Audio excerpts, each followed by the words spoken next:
অভ্রনীল কোনটা আমাদের? অভ্রনীল কোনটা? এইটা। আর অভ্রনীলের মাথা কোনটা? ওরে বাবা! আর অভ্রনীলের হাত কোনটা? কি সুন্দর হাত! আর অভ্রনীলের পা কই?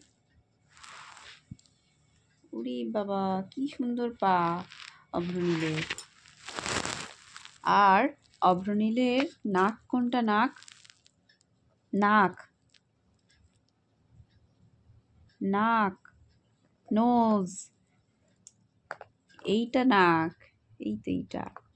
আর অভ্রনীলের কান কোনটা? কান, কান দেখাও, কান দেখাও। অভ্রনীল, কান নেই? তোমার কান নেই, তাই তো? হ্যাঁ, এটা কান, ছোট্ট ছোট্ট কান। আর অভ্রনীলের দাঁত কই? ওরে বাবা! চোখ কোনটা? চোখ, এই তো এইগুলো চোখ, এইটা চোখ। খালি ভ্যাঁ করে কাঁদে, কেঁদে কেঁদে চোখ দিয়ে জল বের হয়। আর অভ্রনীল কেমন করে কাঁদে? অভ্রনীল কেমন করে কাঁদে?